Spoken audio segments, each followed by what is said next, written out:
성령이여, 오늘 또 선포되는 말씀 위에 야훼 신을 부으사 한 말씀도 땅에 떨어지지 아니하고 우리의 신앙의 삶에 적용 실천되어지는 살아 역사하는 말씀 되게 은총 내려 주옵소서. 예수님의 이름으로 기도하옵나이다. 오늘 제목이 하나님의 백성이 하나님을 경외하지 못하며, 본문 말씀의 핵심을 먼저 던지면서, 오늘 본문은 인류 최초의 아담의 가정, 그 안에 있었던 그때 그이, 지금 아담은 첫째 아들, 둘째 아들을 낳았는데 뭔가 하나님을 경외함이 뭔가 달라. 진정성이 다르고 경외함이 다르고 달라. 그래서 벌어지는 하나님 앞에 나가는 일에 대충 하는 그런 삶은 매사 어떤 일을, 무슨 일을 만나도 대강합니다. 그래서 에라가 안 하는 겁니다. 인생의 에라. 그러나 하나님을 경외하고 절대적이고 하나님을 믿고 신뢰하는 사람, 그 발걸음, 신앙의 삶을 살아가는 그 발걸음은 복된 삶의 발걸음이 될 줄 믿습니다. 형통한 발걸음이 되는 것입니다. 그 두 가지 부류가 인류 최초의 가정 안에 있었어. 그런데 그때 그 일은 이 시대의 교회 안에서 이 두 부류는 지금도 진행 중이라는 게 문제라는 겁니다. 경외가 없이, 악에서 떠나고 하나님을 경외함이 없이, 악인의, 아까 우리 장순준 성도의 기도대로 의인의 길은 형통케 하시나 악인은 망하리라 하는데, 악인이 뭡니까? 하나님을 경외함이 없는 게 악인 거예요. 하나님을 떠난 게 악이라고 성경은 그렇게 말하고 있습니다.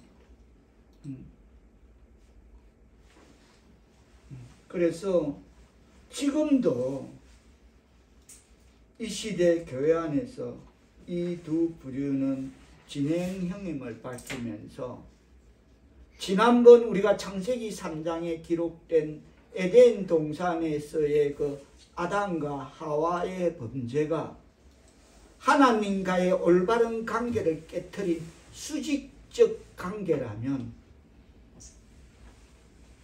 오늘 본문 창세기 4장에 나타나는 가인의 살인은 인간관계, 즉 수평적 관계에서 발생한 범죄인 것입니다. 들여다보면 왜라고, 이런 일이라고 생각해보면, 하나님과의 올바른 관계가 파괴되자 에덴 동산에서 그 간단한 거 그거 먹지 마라, 간단한 거 먹어서는 안 된다, 먹으면 죽으리라고 분명히 반드시 죽으리라 말한 그 말을 듣지 못하고 받아들이지 못한 그 하나님과의 올바른 관계가 파괴되자 곧바로 인간의 관계의 파괴도 시작된 것입니다. 오늘 본문은 그렇게 서두가 그렇게 시작되고 있는 것입니다. 하나님의 백성이 하나님을 경외하지 못하면 내 이웃과 내 이웃을 내 몸과 같이 사랑하지 못하고 사람을 경시하게 되는 것입니다. 그게 누구라도, 형제라도, 누구라도, 내 가족이라도, 남편이라도, 부인이라도 하나님의 백성이 하나님을 경외하지 못하면 사람을 경시하게 되는데, 그 상대가 형제라도 경시하게 되고 육신적인 생각으로 그렇게 그 삶이 갈 수밖에 없는 것입니다. 분명합니다. 하나님의 백성이 하나님을 경외하지 못하면 그냥 내 뜻대로 가는 거야. 내 마음대로 가는 거야. 육신적인 생각으로. 그래서 형이 동생을 죽이는 살인이 인류 최초의 살인이 시작되었던 것입니다. 지난주 우리가 창세기 3장에서 우리 인간사의 거짓말을 에덴 동산에서 사단이 꾀이는 그 거짓말을 진리인 줄 착각하고 믿게 된 그 최초의 사건을 우리가 다루었다면, 오늘 본문은 성경에 기록된 인간사의 최초의 살인을 기록하고 있습니다. 그랬죠? 하나님을 경외하지 않으면 거기서 여기까지 출발하게 된다. 아담의 자손인데 두 형제 있는데 그걸 보면 따먹지 말라는 그 열매를 하와의 꽃임에 따먹은 그 아담의 원죄, 어떻게 보면 대물림으로 가는 것이 아닐까. 나의 잘못이 자녀의 잘못으로 이어지는 것 아닐까. 그러나 예수 그리스도가 오심으로 그 모든 것을 끊어버리는, 가게의 저주를 끊어버렸음을 깨닫기를 바랍니다. 아멘. 틀림은 이 원죄가 대물림되는 그 현장이 바로 이어지는 겁니다. 더 업그레이드 돼갖고 따먹은 것뿐인데 이건 이제 죽여, 육신적으로. 아무것도 아닌 일이야. 본장에서는 가인과 아벨을 통하여 성도와 죄인으로, 그리고 경건한 자와 악한 자로, 하나님의 자녀와 세상적 자녀로 구별되어 있음을 그렇게 나타내고 있습니다. 자, 창세기 4장 1절 2절을 다시 한번 뜻을 생각하시며 받들어 봉독해 주시겠습니다. 다 같이 시작. 아담이 그의 아내 하와와 중심하심에 하와가 인신하여 가인을 잡고 이르되 내가 여호와로 말미암아 등남하였다 하니라. 그가 또 가인의 아우 아벨을 낳았는데 아벨은 망치는 자였고 가인은 문사하는 자였더라. 두 아들의 이름은 가인과 아벨이라고 기록하고 있습니다. 가인은 이름의 뜻은 소유. 아시겠죠? 지어야 돼. 네 것도 내 거고 내 것도 내 거가 되는 가인의 이름은 소유입니다. 아벨은 공허, 숨, 일시적, 그저 왔다가는 나그네. 이게 아벨의 뜻입니다. 뭔가 대조적인 이름이 극명함을 알 수 있는 대목입니다. 그런데 이 가인과 아벨, 소유와 나그네, 일시적인 숨, 공허, 이 이름은 어떻게 보면 전 인류에게 붙어질 수 있는 이름입니다. 이거나 저거나 아니다. 이 삶을 사느냐, 손을 펴고 사느냐, 전 인류에게 갖다 붙일 수 있는 이름인 것입니다. 그런데 문제는 더욱이 교회 안에서 하나님의 백성 가운데서 더 두드러지게 확연히 구별될 수 있다는 것입니다. 이 두 부류가. 부끄럽게도 세상은 그렇다 치자, 더 하기 위해서 진다 치자, 그냥 그게 세상이라 하자, 어쩔 수 없이. 근데 교회 안에서 이 두 부류가 더 두드러지게 확연히 그게 구별되고 있다는 게 문제라는 것입니다. 그래서 곧 모든 사람은 기껏해야 아벨 공의만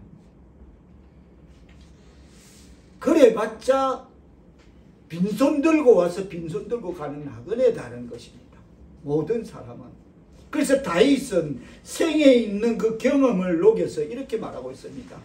시편 39편, 우리가 창세기 4장을 간지를 꼽아 놓고 시편 39편으로 잠깐 다윗의 그 녹아있는, 인생이 녹아있는 한 생의 경험을, 토하고 있는 경험을 들여다보겠습니다. 시편 39편 5절. 모든 사람은 기껏해야 아벨 공의이다. 빈손 들고 왔다가 빈손 들고 가는 나그네다라는 것을 다윗은 그 생애를 통해서 그 녹아나는 그 심경을 이렇게 토합니다. 5절 뜻을 생각하시며 한 목소리로 받들어 보도록 하십니다. 시작. 주께서 나의 나를 한평생만큼 예배하시네. 나의 일생이 주 앞에는 없는 것 같사오니 사람은 그가 든든히 서 있을 때에도 진실로 모두가 허사문이니라. 인생 짧다는 것. 그렇게 천년 만년 아니라 한 번 맞습니다. 외람되지만은 할아버지 계시지만은 돌아보니까 너무 짧아 인생. 저도 웬만큼 이제 어느 하프타임을 훨씬 지나왔습니다. 3분의 2 지났습니다. 저는. 그런데 돌아보니까 정말 짧아. 어떻게 이렇게 잘라? 제가 절실히 느끼는 대목이 이거. 야, 인생이 한 번밖에 안 되구나. 모두 헛사구나. 내 잘났다, 니 잘났다, 든든히 서 있을 때도 진실로 모두 헛사구나. 공술의 공수거라. 이게 아벨 공의에 대해서 다윗의 생이 그 체험이 녹아내는 토하는 그 심경을 우리는 들여다봅니다. 그러면서 또 가인의 소유에서는 이렇게 말합니다. 나그네, 숨, 일시적, 공허 이런 뜻에 대해서는 자 6절 이렇게 말합니다. 시작. 진실로 각 사람의 그림자같이 다니고 헛된 일로 돌아가며 짐을 쌓으나 누가 거둘는지 알지 못하나이다. 공허하다. 그냥 일시적이다. 정말 찰나다. 그림자같이 다니고 헛된 일에서 재물은 누가 거둘지 모르는 찰나의 일들이 그게 다윗이 겪었던 생애에 토하는 녹아내는 그 심경입니다. 그게 소유와 공허에 대해서 시편 39편 5절로 6절은 그렇게 다윗은 토해내고 있습니다. 다시 오늘 보면 창세기 4장으로 돌아가겠습니다. 오늘 본문으로 보면 2절로 이어지는 2절 3절로 이어지는 본문으로 보면 가인과 아벨의 직업은 농부와 목동이었음을 알 수 있습니다. 그리고 이어지는 말씀의 3절로 보면 세월이 지난 후에 가인은 이라고 시작하고 있습니다. 즉 그들이 각자 자기 직업의 다소의 경험을 얻은 후에 이제 장성하고 어떤 노하우, 농사의 노하우, 양을 치는 목동의 노하우를 터득한 후에 경험을 얻은 후에 어떤 정한 때에 아마 다음 주에 우리 456 교회가 드리는 추수감사절 때로 제가 그렇게 한번 접목해 봅니다. 그런 때에 어느 절기에 가인과 아벨은 각기 여호와께 드릴 제물을 가지고 왔습니다. 여기서 우리가 분명 살펴야 할 것은 여러분 하나님을 경건하게 예배하는 것은 새로운 발명이 아니라 뭐 특별한 게 유별난 게 아니라 옛부터 있어온 제도임을 깨달아야 될 줄 믿습니다. 아멘, 아멘. 천지가 창조되는 그 순간부터 옛부터 있어왔던 제도라는 겁니다. 그게 뭐 특별 유별나고 새로운 발명이 아니라는 겁니다. 하나님을 경건하게 예배하는 것, 그건 고로 말씀이 있을 때부터 그건 옛부터 있어온 제도라는 것입니다. 그러므로 우리는 그렇다면 우리 자녀들에게 어렸을 때부터 잘 가르치고 늦기 전에 경건하게 예배 드리는 것을 훈련시키는 것이 필요함을 깨달아야 되죠. 믿습니다. 그래야 우리 자녀들이 장성하여서 자립하게 될 때에 우리 성민이가 군에서 제대한 후 처음으로 사회에 나가서 그 어떤 계약이 성사돼서 받은 그 정말 계약금을 적지 않은 금액을 하나님 앞에 온전히 헌금으로 드리듯이 어릴 때부터 가르쳐야 자발적으로 하나님께 예물을 드릴 수 있게 우리 자녀들을 훈련시키려면, 여러분, 그렇게 우리 자녀들을 훈련시키려면 훈련은 누가 시킵니까? 조교가 시킵니다. 조교가 어리빙빙하게 이것도 저것도 아니고 경계가 불투명한 그런 조교가 훈련을 시키면 철조망 밑으로 기어가게 하다가 캐레바 기관총 쏘다가 그 어리부리한 조교가 훈련시키면 다 죽어버립니다. 경상도 조교가 그랬다죠. 수구리야! 이랬는데 아무도 그 말 못 알아듣고 고총에 맞아서 다 훈련소에 죽었다는 겁니다. 예. 그만큼 조교는 발음도, 부산 조교가 그 철조망 밑에 기어가는 걸 엎드려 했는데 수구리야 이렇게 아무도 못 알아듣고 그냥 그 총 다 맞아 죽었다고. 그만 조교는 발음도 정확해야 된다. 그만큼 숙달된 조교가 먼저 본을 보여야 될 줄 믿습니다. 그래야 믿음이 윗사람이 이어가는 것입니다. 바랄 걸 바라야죠. 숙달된 조교가, 우리 숙달된 조교입니다. 자녀들 믿음의 조교입니다. 가르쳐야 될 줄 믿습니다. 그래서 우리 자녀들은 주일 헌금을 봉투에 넣어서 드리게 훈련시키는 것입니다. 다 까닭이, 제가 그랬죠. 다 어떤 것도 다 이유가 있다고. 네. 그래서 우리 사우리교는 처음부터 주일 헌금 봉투도 어린이들에게 봉투에 담아서 드려라 훈련하는 것입니다. 우리 언서 이런 일이 오늘 있다는 겁니다. 하나님, 제가 하나님께 욕을 해서 정말로 진실로 죄송합니다. 이게 중요한 거야. 그만큼 제가 하나님께 욕을 안 하게 해주세요. 도와주세요. 하나님 용서해 주세요. 아멘. 헌서 할렐루야. 이게 중요한 거예요. 학습이 되잖아요. 여기서부터 출발되어지잖아요.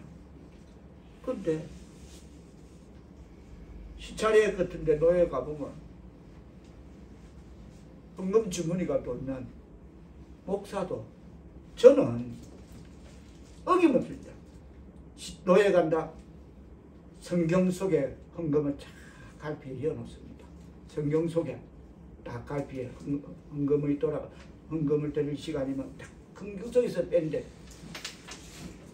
죄송합니다. 제 빼고 다 지갑 열고 지갑에서 무슨 구걸하는 사람 동정해 주듯이 지갑 열고, 목사가 시차례 노예 중에 헌금 주머니가 돌아가는데 헌금 시간인데 지갑 열고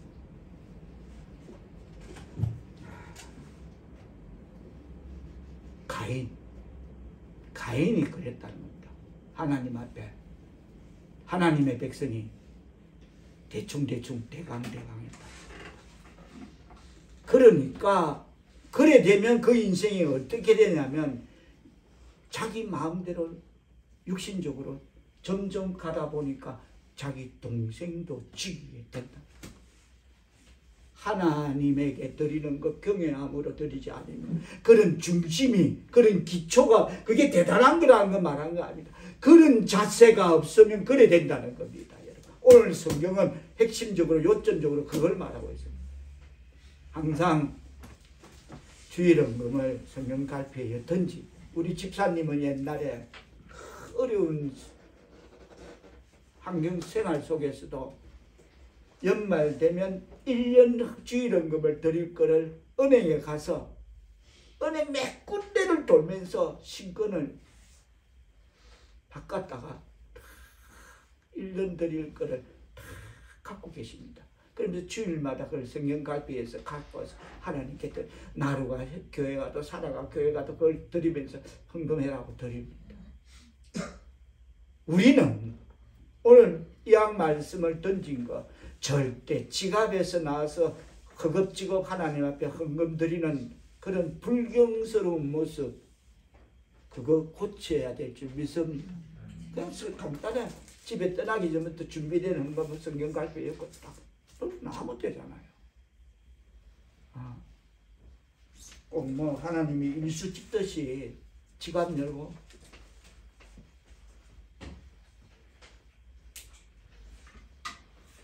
오늘 본문을 촘촘히 들여다보면 3절에 보면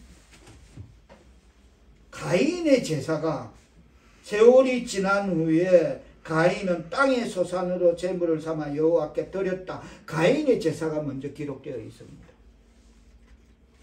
그러나 그들의 예배에 각기 다른 결과, 아무리 먼저 된 자 나중에 이거하고 먼저 드렸다 해도 그들의 예배에 각기 다른 결과, 그리고 신앙의 행위의 목적은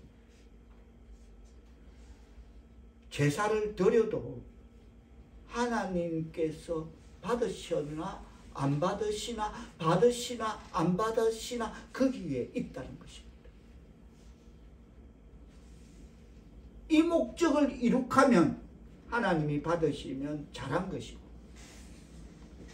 그렇게 되지 못하면 헛된 예배가 되고 마는 것입니다.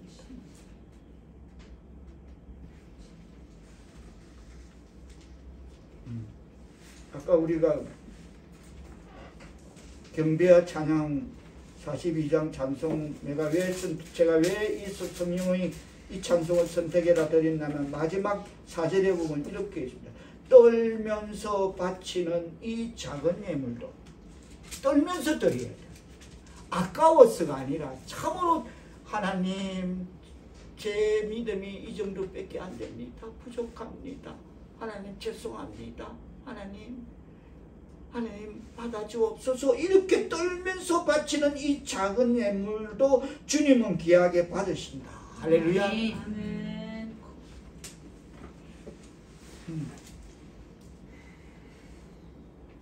이게 잘못되면 헛된 예배가 되고 마는 것입니다. 그래서 첫 단추 잘 끼우는 거, 우리 주일학교 어린이들부터 헌금, 주일 헌금도 헌금 봉투에 여가 기도 제목 써서 드려라. 그러니까 목사님이 그냥 이렇게 보고 책 띵구는 거 아니다. 그거 보고 기도한다. 할렐루야. 아멘.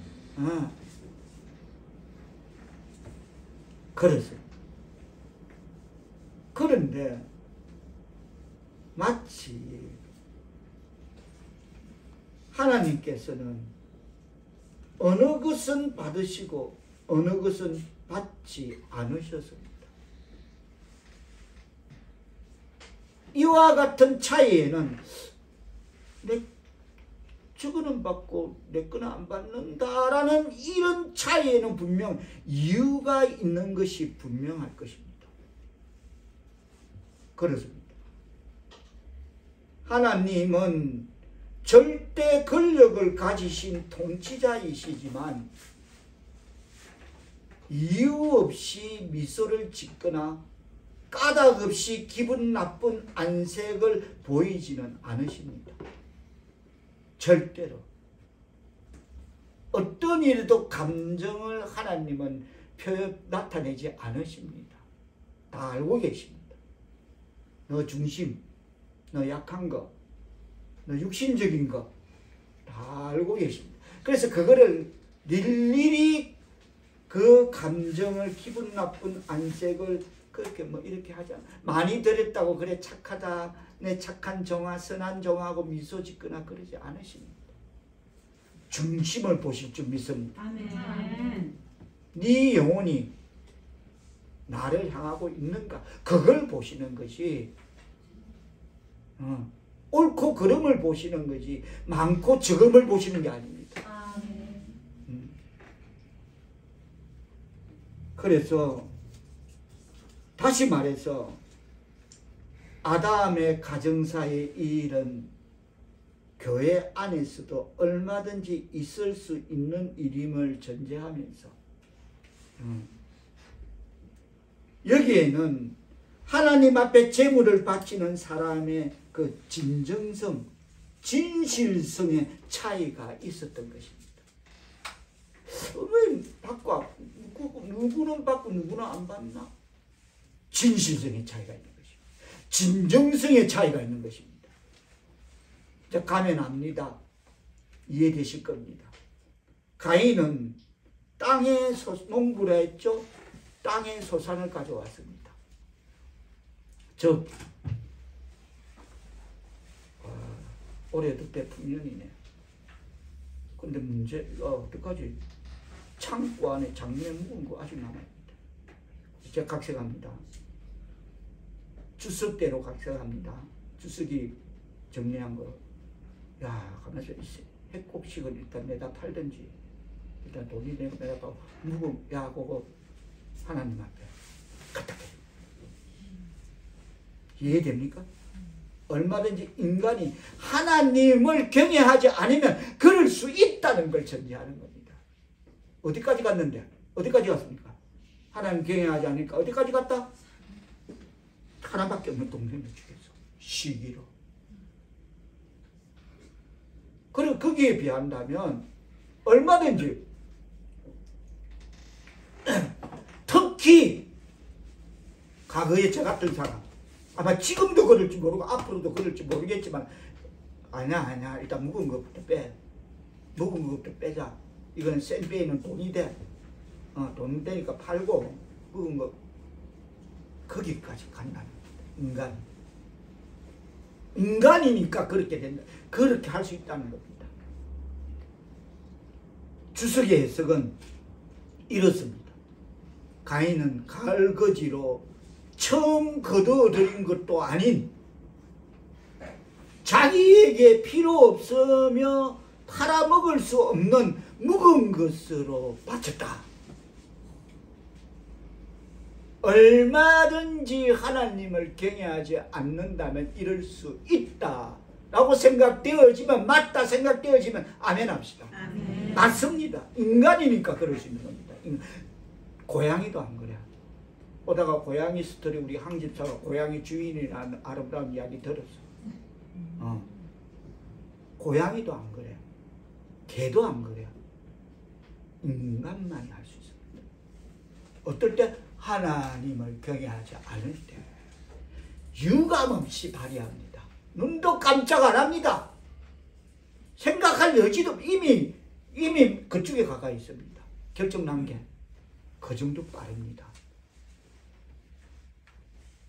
그러나 아벨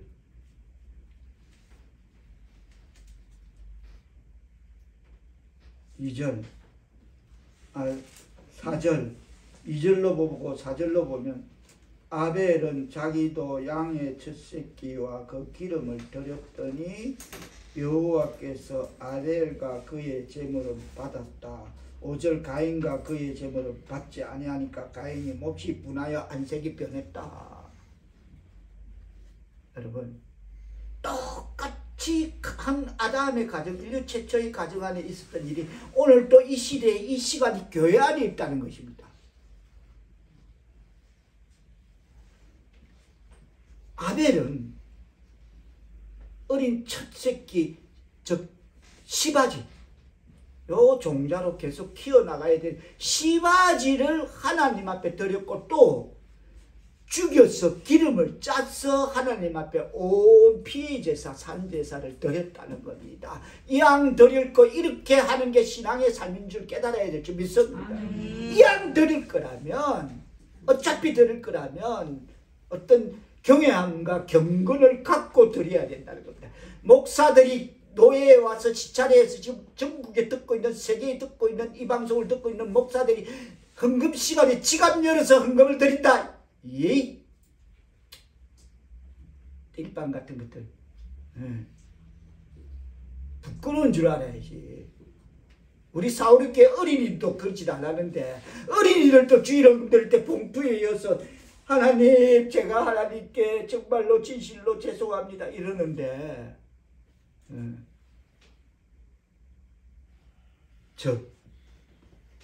시바지, 그것도 시바지인 천양인 양의 첫 새끼, 즉 그가 가진 것 중에 가장 좋은 것, 건강하고 살찐 것, 채선의 것 중에 가장 좋은 것을 드렸다는 것입니다. 집사님 그랬죠? 그 어려운 형편에 연말에 은행 돌면서 신금 모아서 참 갖고 있다가 헌금 나루가 교회 가면 주고, 사라가 교회 가면 주고, 지사님하고 제가 교회 나가면 그걸로 헌금 드려. 오늘 갖고 보여드리려다가 내가 안 갖고 와서 아직도 그 남아있는 잔해가 있더라고. 까리까리한, 와, 이거구나, 이거였구나. 내가 문득 생각나서 찾아서 서랍 속에, 아, 이거였지. 아, 여러분 넘어갑니다. 그거 보여드리면. 아, 그렇습니다. 하나님의 백성 사울께서는 여러분, 이 대목에서 우리가 분명히 깨달아야 할 것은, 선하신 하나님의 이름을 위하여 드려지는 것은 무엇이든 가장 우수하고 훌륭한 것이 되어야 될 줄 믿습니다. 아멘. 실천되기를 축원합니다. 아멘. 대강 대충 없다는 겁니다. 온전히 드려야 돼요. 정확히 드려야 돼요. 하나님은 뭐 10계명의 11조를 더 내라도, 아니, 온전히 드려야 돼요. 그 전에 생활의 11조를 먼저 전제로 드릴 때에 맞습니다. 그렇습니다. 어떤 되시고 최선이 되시는 하나님께서는 우리들에게 시간도, 우리의 힘도, 우리의 충성도, 첫째 가는 것과 최선의 것을 받아야 마땅한 것임을 깨닫는 우리 모두가 되시기를 축복합니다. 아멘. 여러분, 맞죠? 적극적으로 적석에서 지갑 열고, 아, 정말 부끄러운 줄 알아야지. 그래도 부끄러움을 모른다는 게 이게 문제라는 겁니다. 지금 이 땅에 교회 안에 더군다나 강대상에서 뭐라고 가르치고 말씀을 선포하는 그들이 말입니다.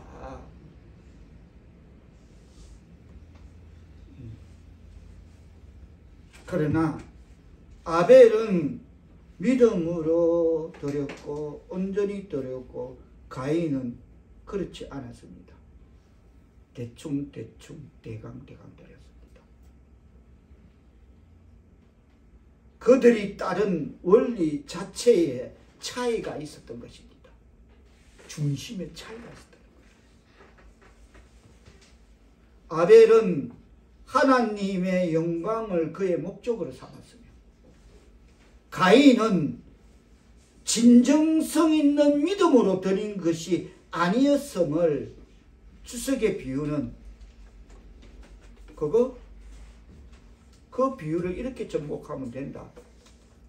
위선자들은 선량한 그리스도인들처럼 지금 이 시간도 설교도 많이 듣고 남들처럼 기도도 많이 하며, 또 따라쟁이처럼 남들이 하니까 나도 따라쟁이, 폼 나니까 구제사업도 많이 할 수 있겠지만 그들에게는 진정성이 없다.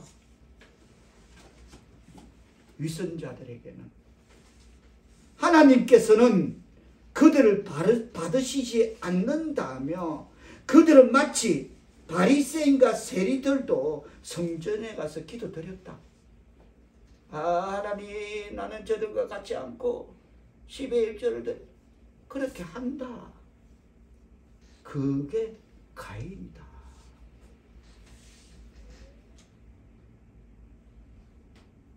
그러나 아벨은 세리와 같은 회개의 마음을 가진 신앙인이었다.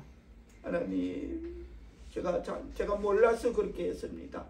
남에게 제가 그거 있으면, 토색한 게 있으면 제가 4배로 갚겠습니다. 깨닫게 해주세요. 하나님, 저 모르겠습니다. 깨닫지 못합니다. 저를 깨우쳐주면 제가 다 갚겠습니다. 다 토해. 세리의 기도. 아벨이 그런 마음, 세리와 같은 회개의 마음을 가진 그런 신앙이었다. 그러나 가인은 오만하고 우쭐하며 자기 자신에게 영광을 돌리는 바리새인 같았어. 하나님 앞에서 어렵다는 인정을 받을 수가 없었다라고 주석은 이 대목을 그렇게 단정하고 있습니다. 오만하고 우쭐해서 대충대충 대강대강 내 머리를 믿는 거죠. 여러분들, 야, 먹은 거 빼. 혹은 핵곡식 가을거지 주세가 팔아. 딱 인간이 나올 수 있는 모션인 것입니다. 인간만이 할 수 있는. 가인은 하나님께서 그의 재물과 아벨의 재물을 차별하심에 대해서 불쾌하게 여겼음을 5절은 그럽니다. 자, 5절 뜻을 생각하시면 받들어 봉독해 주십니다. 시작. 가인과 그의 재물은 받지 아니하신지라 가인이 몹시 분하여 안색이 변하니. 그렇습니다. 우리 다 저는 매일 하는 거 매일 하는 거라서 제한테 물어보면 잘 알겠습니다만, 여러분도 사람들은 화가 나면 제일 먼저 어디서 그 반응이 나타납니까? 얼굴빛에서 나타납니다. 화가 나면 제일 먼저 얼굴빛에서 반응이 나타납니다. 얼굴빛부터 변하는 것입니다. 가인은 자기 자신의 불충스러운 그 윗선 때문에 하나님께서 받아들이시지 아니한 것이라고 자신을 나무라고 통분했어야 했습니다. 하면서가, 야, 하나님은 내 머리카락 수도하신다니까 결국 하나님은 진짜 분명히 아시는 하나님이시구나. 내가 이거 내 생각대로 묵은 거 빼고 가을 주수 가을 거지 이거 팔아서 돈으로 만들어라 했던 거 이게 잘못되었구나. 이게 아니네. 하나님 것 새고 온전한 거 드려야 되는데 내가 순수가 바뀌었구나. 내가 하나님을 절대자로 내가 섬기지 못했구나 라고 하나님께서 받아들이시지 아니한 것이라고 자신을 나무라고 통분했어야 되며, 하늘에 감히 눈을 들어 하늘을 우러러 바라보지 못하는 세리와 같이 회개하고 부끄러움을 느꼈어야만 했던 것인데, 그런데 도리어 하나님을 마치 지극히 편파적이고 불공평한 양, 그리고 자기에 대해서 많은 잘못을 저지르신 양, 하나님이 어떻게 그럴 수 있어? 라지 하나님께 대들었던 것입니다. 그러니까 하나님이 6절로 여호와께서 가인에게 이르시되 네가 분하여 하면 어찌 됨이니며 안색이 변하면 어찌 됨이냐.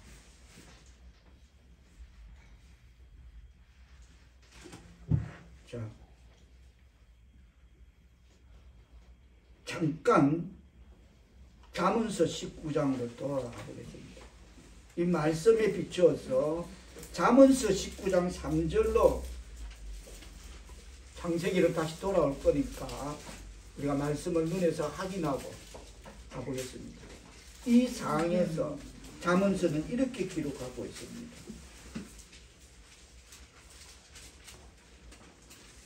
자, 뜻을 생각하시며 한 목소리로 받들어 봉독하십니다. 시작. 사람이 미련함으로 자기 길을 굳게 하고 마음으로 여호와를 원망하니라. 정확합니다. 빼박입니다. 정확합니다. 가인이 여기에 속했다는 거예요. 사람이 미련함으로 자기 길을 굳게 하고 마음으로 여호와를 원망한다. 저는 이게 진리라서 저는 참 이 매력 말고는 어떤 매력도 세상에 느끼지 못합니다. 그래서 성경은 꿀보다 더 달다는 건데, 꿀송이보다 더 달다는 게 여기에 나오면 맞다, 빼박이다. 이건 정론이 아니고 이건 하나님의 진리의 말씀이다. 어떻게 이렇게 인간을 이렇게 들여다봤느냐는 겁니다.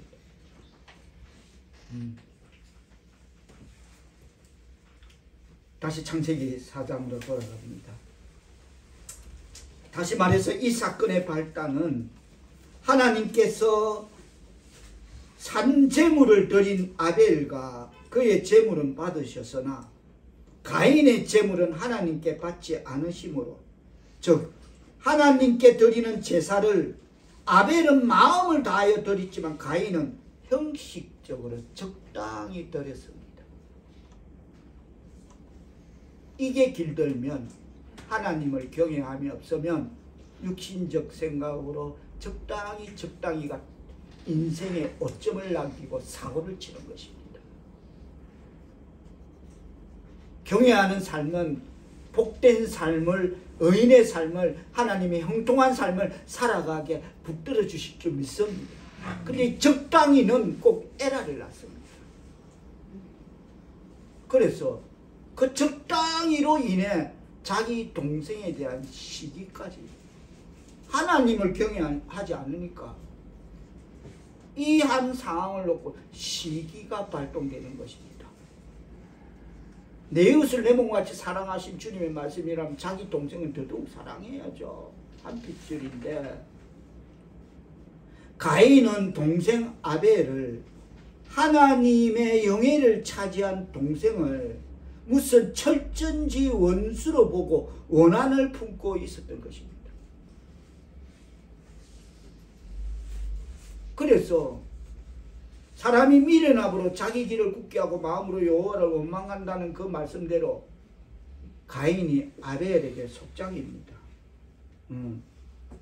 8절에 보면 가인이 그의 아우 아벨에게 말하고 그들이 들에 있을 때에 가인이 그의 아우 아벨을 쳐 죽이니라. 이 말씀은 가인이 형이 동생에게 이러면, 야, 이 좋은 계절에 우리 들에 나가자. 바람이나 쐬자. 아니면 사냥 갈까? 이겁니다.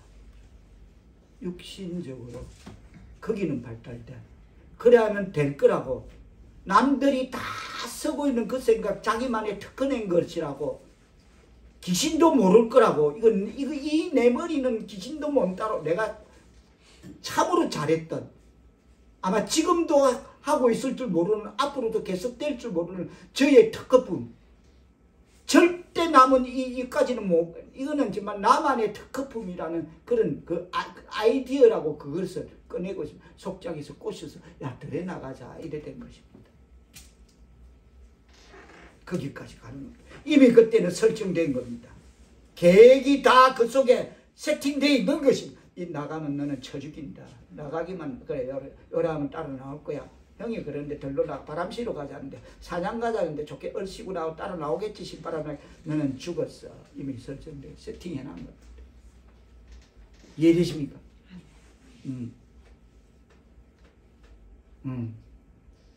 다시 말해서 하나님께 진정성 없이 대충 하는 자는 내 이웃을 내 몸과 같이 사랑하지 않고 그 어떤 일에도 대강 대충 얼렁뚱땅 하다가 에라가 나는 것입니다.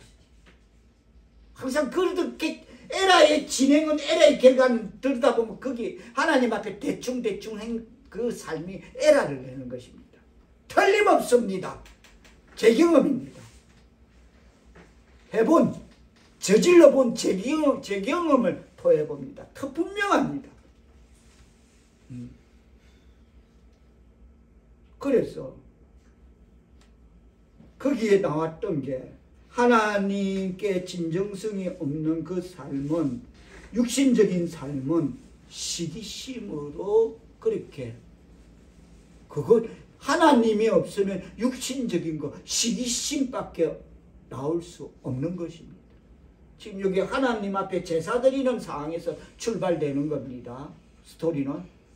그래서 시기심은 일반적으로 안색이 변함으로써 그 자체를 드러내며, 시기심은 오죽하면 스트레스로 뼈가 썩게 되는 것입니다. 얼마나 감사하지. 어제 제가 한의원에 갔는데 그 원장님이,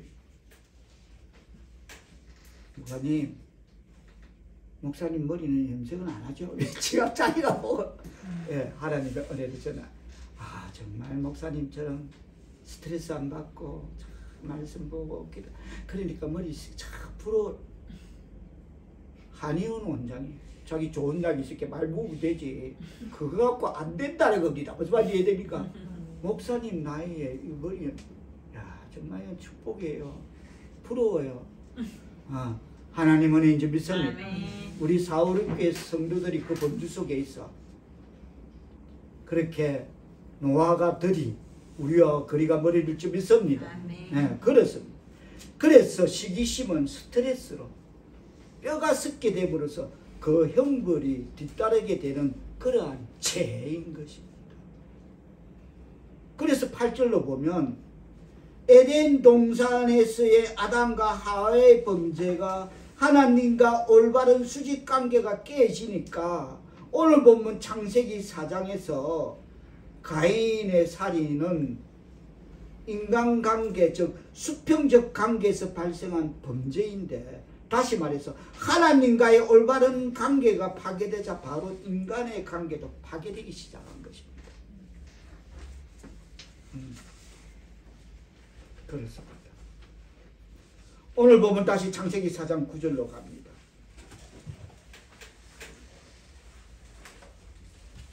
뜻을 생각하시며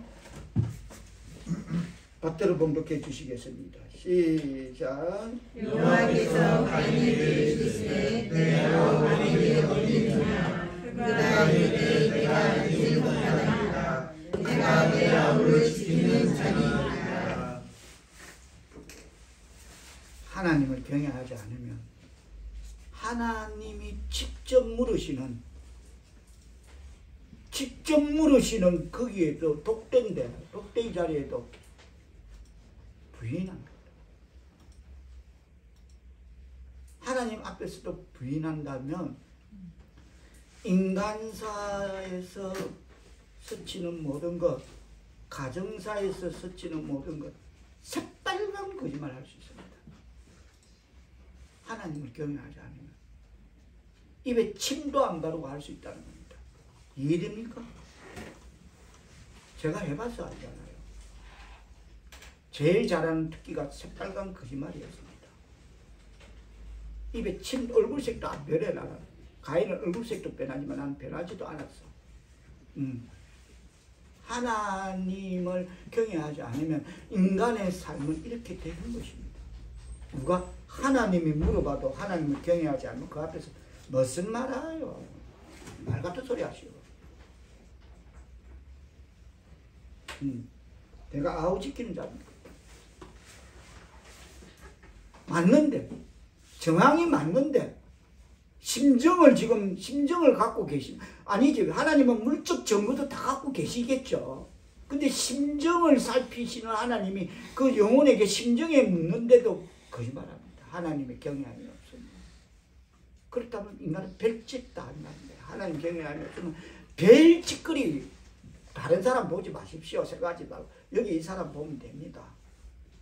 여기 이 사람, 다른 사람 모델이 제 앞에 들어올 수가 없어. 들어 끼일 자리가 없어. 다른 사람 이렇다 저렇다 모델은 여기 이 사람으로 충분합니다. 별짓 다 한다.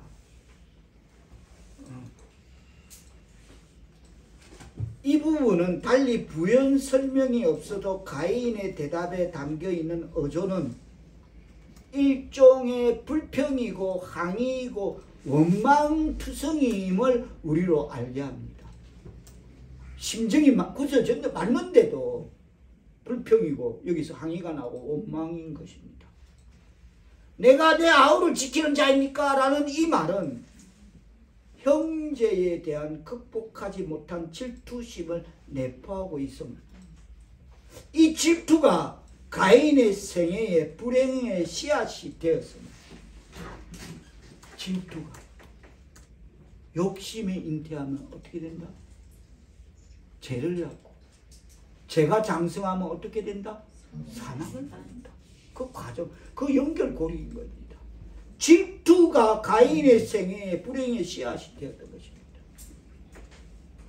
하나님의 이름을 경외하는 하나님의 백성 사랑하는 성도 여러분, 우리가 이 대목에서 깨달아야 할 것은 우리는 부족한 인간인지라 질투가 있을 수 있습니다. 저는 신앙을 떠나서 별로 질투할 삶을 안 살아봐서 그런 게 잘 습관화 안 돼 있습니다. 제 리듬에는, 생체 리듬에는 질투할 일이 그다지 없더라고.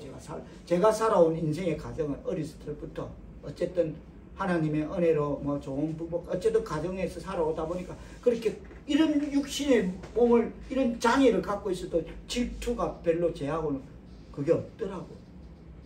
놀기 바빠서 그런지. 그러나 우리는 부족한 인간인지라 질투가 있을 수밖에 없습니다. 그러나 질투를 극복할 수 있는 한 가지 길이 있습니다. 지금 이거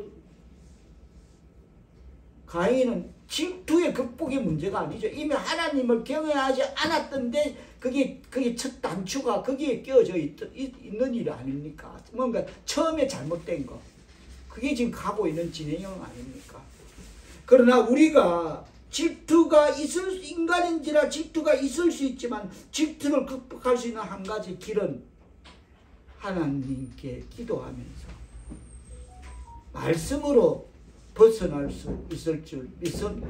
아멘. 하나님, 내 이 마음 다스려 주옵소서, 이 생각 고쳐 주옵소서라고 기도와 말씀으로 벗어나게 될 줄 믿습니다. 아멘. 우리가 그러할 때, 기도와 말씀으로 힘쓰고 애쓸 때 소유의식에서 자유함을 누리고 질투심을 극복할 수 있게 될 줄 믿습니다. 아멘. 기도와 말씀으로 소유의식에서, 아까 가인의 이름이 뭐죠? 소유. 지어야 돼. 뭔가. 그런 우리가 기도와 말씀으로 소유의식에서 자유함을 누릴 때, 우리는 그러할 때, 자유함을 얻었을 때, 제가 그랬죠? 이 시대의 종교개혁은 뭐라 그랬죠? 이 시대의 종교개혁은 뭐다? 자유함이다 그랬어요. 진리로, 진리가 할 진리, 진리가 내일을 자유케 할 말씀으로, 기도로 자유함을 얻는 거죠. 그게 종교개혁, 신앙개혁이라 했습니다. 이 시대에 필요한 거. 그처럼 우리는 그러할 때, 기도와 말씀으로 소유의식에서 자유함을 누릴 때, 우리는 그러할 때 다른 사람이 가진 것과 내 것을 비교하지 않을 때 넉넉한 삶을 살 수 있을 줄 믿습니다. 기도와 말씀으로 이 자유함을 누리시기를 축원합니다. 아멘. 다시 오늘 본문 창세기 4장 9절에 보면 내 아우 아벨이 어디 있느냐고 하나님이 물으실 때 가인은 얼마든지 죄를 자백할 수 있는 절호의 기회를 얻을 수 있습니다. 타이밍이, 적절한 타이밍. 내 아우 어디 있느냐? 하나님이 아셨구나. 알고 하나님 용서하세요. 이러면 됩니다. 하나님을 경외한다면 그래야 되는 게 마땅합니다. 맞습니까? 아멘. 지금 알고 물어보는 거 아니잖아. 순준아, 내가 우리 장순준 올 때마다 대표기도를 왜 시키는지 아느냐? 말씀에 은혜가 있기 때문에 시키는 거다. 알고 있다는 겁니다. 할렐루야. 아멘. 그러면 물으면 하나님, 제가 어리석었습니다. 제가 시기심이 많았습니다. 하나님 내 거를 안 받고 동생 거 받았으니까 순간적으로 나도 모르게 눈이 모르고 내 영혼이 가려서 그래 됐습니다. 용서해 주세요. 기회가 있었습니다. 절호의 기회가 있었습니다. 그래서 하나님은 물으시는 겁니다. 알고 물으시는 것입니다. 하나님의 모르는 게 어디 있겠습니까? 제가 늘 강조하는 거, 우리 머리카락 수도 아신다. 이건 정말 이거는 뭐로 설명해야 될지, 어떤 컴퓨터가 있어도 이건 해결하지 못하는. 그러나 가인은 회개하고 용서를 구하기는커녕 오히려 하나님께 내가 내 아우를 지키는 자이니까 라고 대꾸합니다. 이 대목에서 우리가 분명 깨달아야 할 것은 죄를 짓고도 회개할 줄 모르는 가인에게 하나님의 형벌이 내려집니다.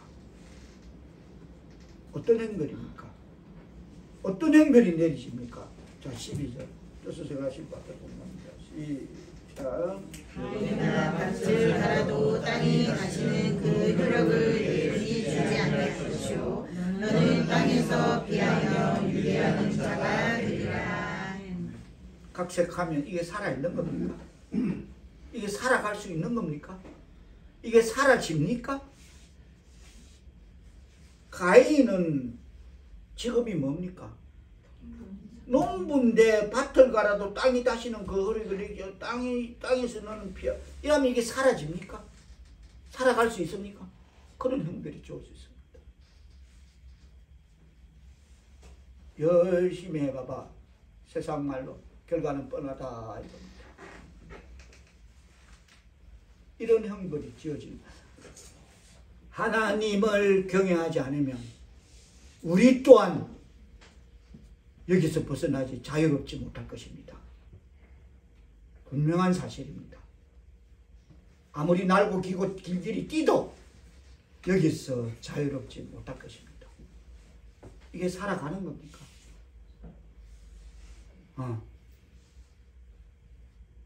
즉 하나님은 가인에게 안식 없는 삶을,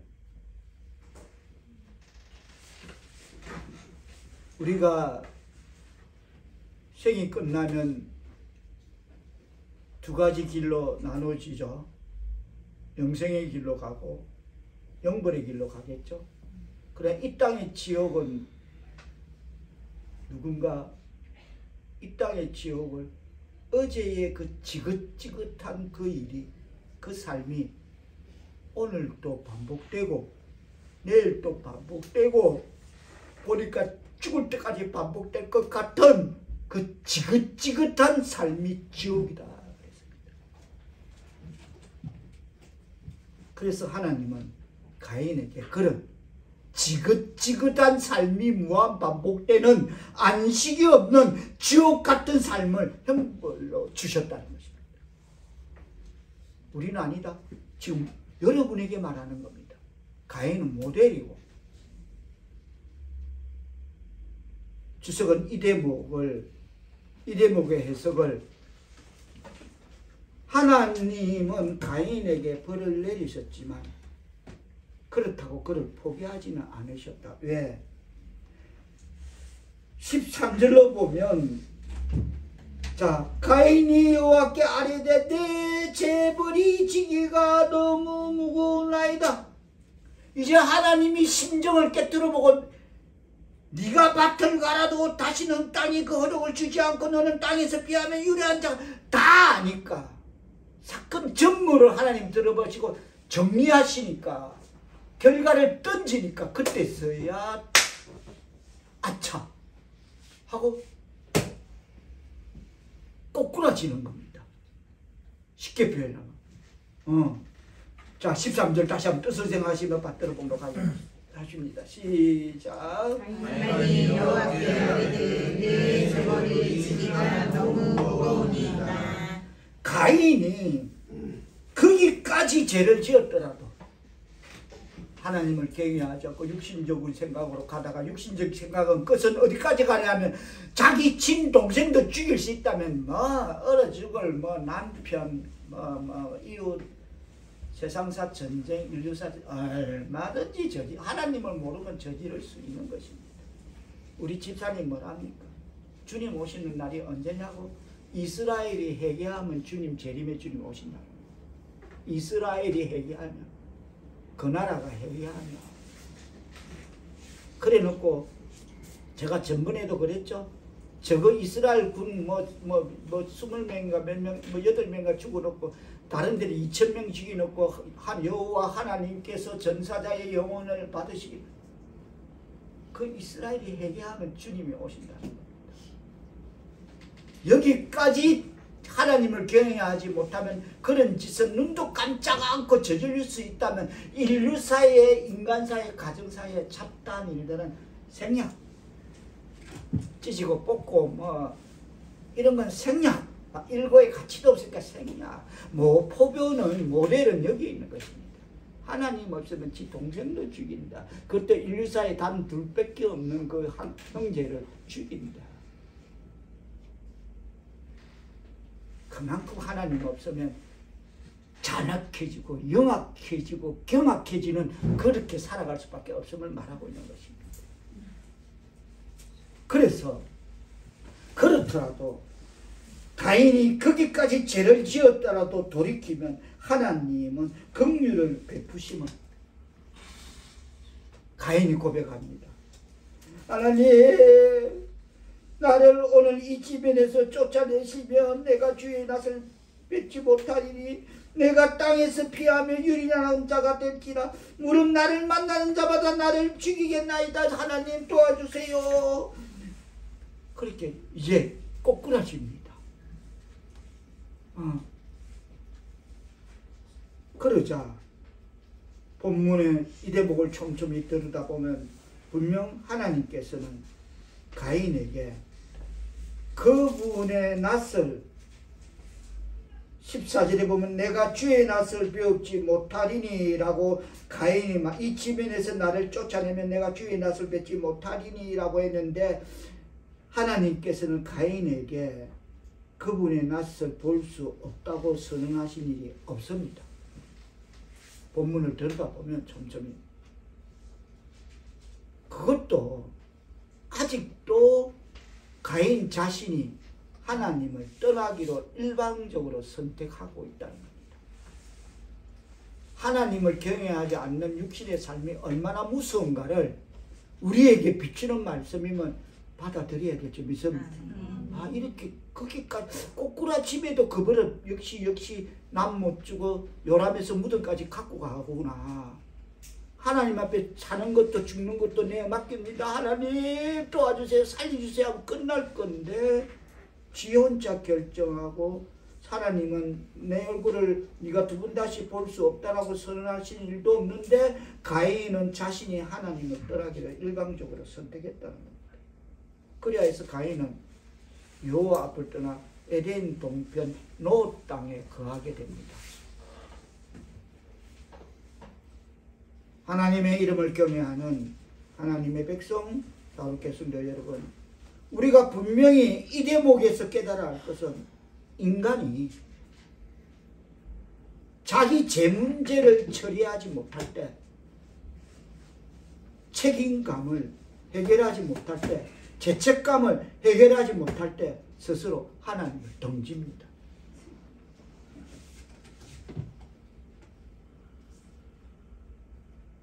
한번 따라하겠습니다. 인간이 자기 죄 문제를 처리하지 못할 때, 죄책감을 해결하지 못할 때, 스스로 하나님을 던진다. 맞습니다. 틀림없습니다. 이래 됩니다.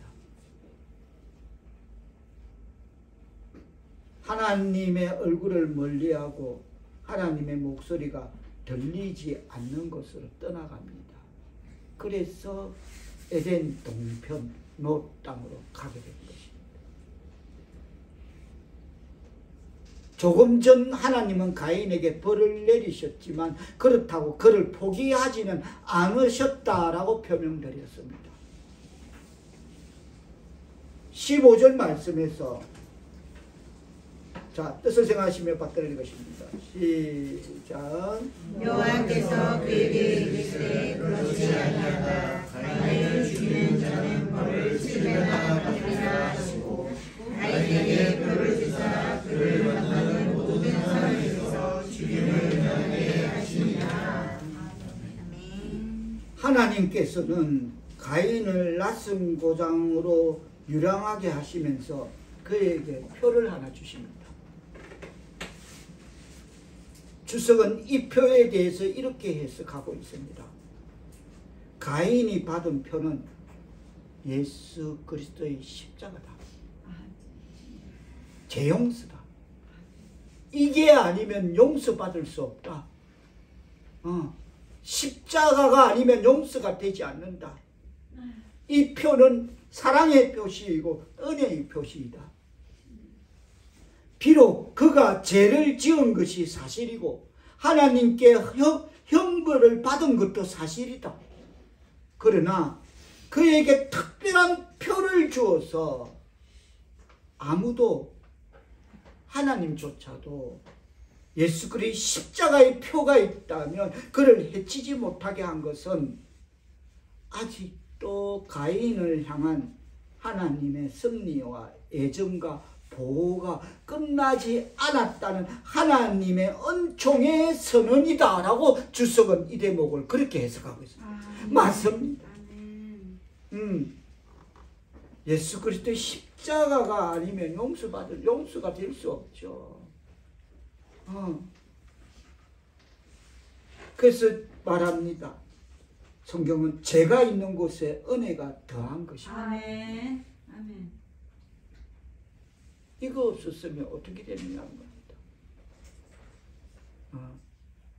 하나님을 경외할 수 있는 기회도 십자가 밑에 내려와야 될 줄 믿습니다. 아멘. 십자가 앞에 와야 된다는 겁니다. 아멘. 그렇습니다. 하나님의 이름을 경외하는 하나님의 백성 사울교회 성도 여러분, 형벌 뒤에 있는 하나님의 사랑을 깨닫는다면 우리가 지은 죄를 고백하고 회개하는 데에는 형벌 뒤에 있는 하나님의 사랑을 깨닫는다면 그리 힘들지 않을 것입니다. 아멘. 하나님, 심히 미련하여 어리석어서 제가 뭐가 뭔지 수치를 모르고 아무것도 모릅니다. 그래서 이랬습니다. 그래서 그래 됐습니다. 하나님 저를 용서해 주십시오 하며 나를 사랑하사 십자가에 달리신 예수 그리스도를 의지하면 구원을 얻을 수 있을 줄 믿습니다. 혹여 우리 가운데 아직도 죄 문제를 해결하지 못한 채, 아직도 하나님을 경외하지 못한 채 내 육신적인 생각으로 그렇게 끝없이 세상을 향해서 가고 있지는 않습니까? 오늘 이 말은 우리에게 주시는 정말 하나님을 어떻게 경외해야 되는가, 그 어떤 표변의 모델을 제시하는 것입니다. 딱 둘을 놓고 교회 안에 이런 게 있다, 하나님의 백성이라 자처하면서 이런 게 있다라는 걸 말하는 것입니다. 그러시다면 그렇게 육신적으로 끝없이 세상을 향해 아직도 제 문제를 해결하지 못한 채 가고 있다면 아직도 나를 포기하지 않고 돌아오라고 부르시는 하나님의 음성을 듣고 그 사랑 앞에 매달리며 하나님의 용서를 받아들이시기를 축원합니다. 아멘. 그리하여서 그분 안에서 참된 평안과 기쁨을 누리며 새 삶을 살아가시는 하나님의 백성 사울교회 성도들 다 되시기를 예수님의 이름으로 축원합니다. 아멘. 기도합니다.